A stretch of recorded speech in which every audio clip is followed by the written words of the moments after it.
mamamatay ka. Ay, grabe naman yung agad-agad. Ba't ganun yung topic ko? Pagbukas pa lang ng mikropono kung mamamatay ka. Hindi, ito lang naman. Future thinking lang naman, kabisyo. Ito ang tanong ko. Kung mamamatay ka, kanino mo ihahabilin ang mga ari-arian mo? Kanino mo ipapamana yung mga assets mo? Talaga? Wow. Ang tindi naman ng kabit mo. Ba't sa kanya mapupunta? Hindi ba pwede sa legal? De, charot lang with the rod. Siyempre may mga batas tungkol dyan. Pero eto, kabisyo, may ichichika ako sa inyo. Alam nyo ba na merong isang lalaki from New Hampshire who died this year na merong secret life savings worth 3.8 million. Not in peso, but in dollars. Oo, kabisyo, $3.8 million.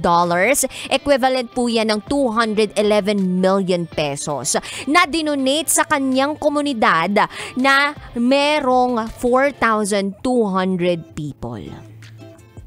Etong lalaking ito, namatay po sa edad na 82 years old. He was a caretaker of a mobile home park in the village of that community na talagang nanirahan lang siya ng simpleng-simple lang. Grabe, dun sa will niya, meron siyang $3.8 million na gusto niya pong i-donate doon sa kanilang komunidad, doon sa kanyang bayan to benefit the community in the areas of education, health, recreation, and culture. Eto pong talaga. At etong lalaking to, wala siyang anak. Oo, so wala lang, pag naiisip ko kung gaano karaming pera yun, parang sana ako na lang yung anak nyo. O kaya sana nakilala ko yun para inasawa ko na. Konting panahon lang pala yung ititiis ko eh. De, charot lang with the rod. Syempre, hindi naman tayo talaga pera-pera lang nakukuha. Syempre, dapat may bahay at lupa rin. Oy, baka naniniwala na kayo dyan na mukhang pera sa raketera. Hindi ako magpapakapagod ng gabing-gabi o kaya araw-araw na magtrabaho kung hindi ako kumikita ng marangal. Kayo talaga, i-issuehin nyo pa ako. But anyway, alam mo, dito natin mapapatunayan na meron talagang mga tao na likas na mapagbigay. Hindi para sa kanila lang o para sa mga gusto lang nilang mangyari sa buhay nila, kundi gusto nilang makatulong talaga sa iba. Pero syempre kung iisipin mo din naman, kung ganun kadami yung pera mo, paano mo naman gagastusin yun? Hello? Kung sobra-sobra yung pera mo, paano mo siya gagastusin? Tsaka hindi mo madadala sa hukay yung pera mo Although pwede naman, lalong-lalo na kung meron ka talagang sinabihan na kaibigan na, o sige, sama mo sa akin yung pera. Basta dito nakalagay yung pera ko, isama mo sa hukay ko O mabubulok lang yung pera dun. Sayang naman. Kapag dinonate mo, di marami ka pang puntos sa langit pag ganun. Kaya sa mga kabisyo namin out there na nakikinig ngayon, na sobra-sobra po yung pera, naku, ngayon palang i-donate nyo na. Ipangalan nyo na sa akin. Charot! With the rot. Hindi, ganito. Pwede siguro na makatulong kayo sa mga mas nangangailangan.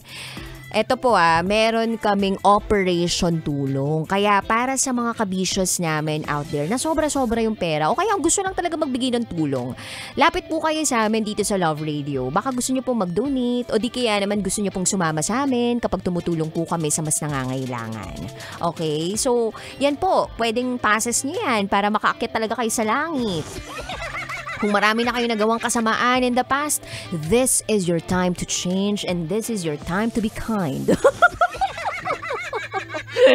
Well, anyway, kabisyo, 3 to 5 p.m. tayo magkakasama ngayong araw na itatswa. Kapiling ang babaeng naniniwalang hindi man ako palaging may pera. At least palagi naman akong maganda.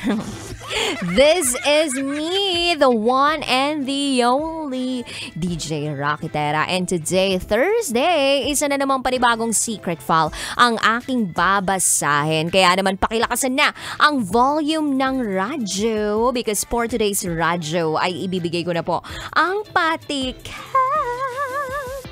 ng DJ Rocky's Secret File.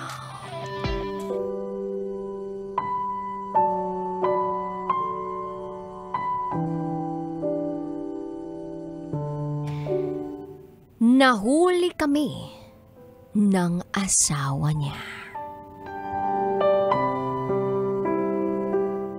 Oh, so nung nahuli, anong ginawa afterwards? Itinigil o itinuloy pa rin? Siyempre yung iba, magaling. Hininto na ang paggamit ng cellphone na merong location detected. Charot with the rot. Oh, yung iba, itinitigil talaga kapag nahuli na kasi nagising na sila sa katotohanan. Pero yung iba naman, pag nahuli, ay hindi talaga umaamin. Itinutuloy pa kasi nga, mas exciting. Anyway, abangan niyo po yan sa aking pagbabalik. Kasama niyo po si DJ Rocky and you are listening here sa stasyong number 1 sa mga malulupet, manggapang sa kakalsadahan. 90.7 Love Radio. Up next is DJ Rocky's Secret File. Sinira ng tatay ko ang pagkababae ko. Siya. May secret affair kami ng office mate ko. Hindi ko matigilan kasi sobrang galing niya sa... Rocky's Secret Files. Secret Files. It's the kind of bleep you never knew existed. Kunwari inosente, pero boy naman pala. Rocky's Secret Files. Secret Files.